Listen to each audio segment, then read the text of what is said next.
നമസ്കാരം. ഇന്നത്തെ വീഡിയോയിൽ ഞാൻ പരിചയപ്പെടുത്താൻ പോകുന്നത് ശരവണഭവ എന്ന വാക്കിന്റെ അർത്ഥവും പൊരുളുമാണ്.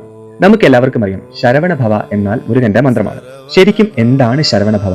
നമ്മൾ മുരുക ക്ഷേത്രങ്ങളിൽ പോകുമ്പോൾ ശ്രദ്ധിച്ചിട്ടില്ലേ, ഓം ശരവണഭവായ നമ, അതല്ലെങ്കിൽ ഓം ശരവണഭവ.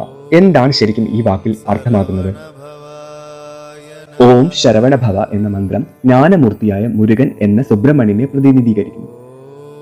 ഓം ശരവണഭവായ നമ എന്ന മന്ത്രം നമ്മൾ ജപിക്കുന്നത് കൊണ്ട് മുരുകനെ നമുക്ക് ഉണർത്താൻ സാധിക്കും. അതായത് യോഗനിദ്രയിൽ ഇരിക്കുന്ന മുരുകനെ നമുക്ക് ഉണർത്തണമെങ്കിൽ, അതായത് നമ്മുടെ ആവശ്യങ്ങൾക്കായിട്ട് നമുക്ക് ഭഗവാനെ ഉണർത്തി നമുക്ക് സംസാരിക്കണമെന്നുണ്ടെങ്കിൽ നമുക്ക് ഓം ശരവണഭവായ നമ എന്ന മന്ത്രം പ്രയോഗിക്കാവുന്നതാണ്. ശരവണഭവ എന്ന മന്ത്രത്തെ അർത്ഥമാക്കുന്നത് അജ്ഞാനമാകുന്ന അന്ധകാരത്തെ ഇല്ലാതാക്കാൻ ജ്ഞാനമാകുന്ന പ്രകാശത്തെ ഉത്തേജിപ്പിക്കുന്ന മന്ത്രമായിട്ടാണ് ഇവിടെ ശരവണഭവായെ പറയുന്നത്. ഈ ഷഡാക്ഷര മന്ത്രത്തിലെ ഷഡാക്ഷരം എന്നാൽ 6 അക്ഷരം എന്നാണ് ഉദ്ദേശിക്കുന്നത്. ഈ ഷഡാക്ഷര മന്ത്രത്തിലെ ഓരോ അക്ഷരത്തെക്കുറിച്ചും നമുക്ക് മറ്റൊരു രീതിയിൽ പരിചയപ്പെടാം. ഷ എന്ന വാക്കിന്റെ അർത്ഥം ധ്യാനത്തിൽ ഇരുന്ന് സർവ്വജീവജാലങ്ങൾക്കും സുഖത്തെ നൽകുന്നത് എന്നതാണ്.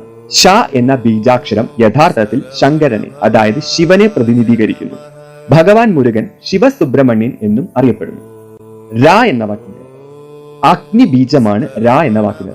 ഗുരുപദം ജ്ഞാനാഗ്നിയെ പ്രതിനിധീകരിക്കുന്നത് കൊണ്ട് ലോക ഗുരുവായവൻ എന്നാണ് ഈ വാക്കിന്റെ അർത്ഥം. പിതാവിനും ഗുരുവായവൻ എന്നും ഈ വാക്കിന് അർത്ഥമുണ്ട്. ഓംകാരത്തിന് മഹാദേവനായ പിതാവിന് വ്യാഖ്യാനം പറഞ്ഞതുകൊണ്ടും ലോക ഗുരുസ്ഥാനം ലഭിച്ചു. അടുത്തത് വ എന്ന അക്ഷരം. വ എന്ന അക്ഷരം ഇവിടെ അർത്ഥമാക്കുന്നത് വരുണനെയാണ്. ഈ അക്ഷരം പ്രതിനിധീകരിക്കുന്നത് ജലത്തിനും കാരകമായവൻ എന്നതാണ്. ഗംഗയടക്കമുള്ള പുണ്യതീർത്ഥങ്ങളിൽ ഉണ്ണിയായി രമിക്കുന്നവൻ എന്നാണ് വ എന്ന വാക്കിൽ അർത്ഥമാക്കുന്നത്. അടുത്ത അക്ഷരം ന. കർമ്മങ്ങളെല്ലാം ചെയ്ത് അവസാനിപ്പിച്ച് നിഷ്ക്രിയത്വം കൈവരിച്ചവൻ എന്നതാണ് ന എന്ന വാക്കിന്റെ അർത്ഥം. ജ്ഞാനമൂർത്തിയായതിനാൽ എല്ലാം മുൻകൂട്ടി നിശ്ചയിച്ചവൻ എന്നും ഇതിനർത്ഥമുണ്ട്. ഭ എന്ന വാക്കിന്റെ അർത്ഥം ചതുർവേദങ്ങൾ, ഉപവേദങ്ങൾ, വേദാംഗങ്ങൾ എന്നിവയ്ക്ക് അധിപൻ എന്നതാണ് ഭ എന്ന വാക്കിൽ അർത്ഥമാക്കുന്നത്. കൂടാതെ ഗ്രഹങ്ങൾ, നക്ഷത്രങ്ങൾ, 12 രാശികൾ എന്നിവയെ തന്നിൽ ഒതുക്കുന്നവൻ എന്നും ഈ വാക്കിനർത്ഥമുണ്ട്. അടുത്തത് വ.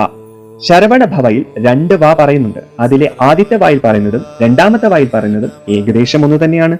വ എന്ന വാക്കിൽ രണ്ടാമത് അർത്ഥമാക്കുന്നത് പരിശുദ്ധമാക്കുന്നവൻ എന്നതാണ്. ഇപ്പോൾ മനസ്സിലായില്ലേ ഈ 6 അക്ഷരത്തിൽ എന്തൊക്കെയാണ് പറയുന്നതെന്ന്?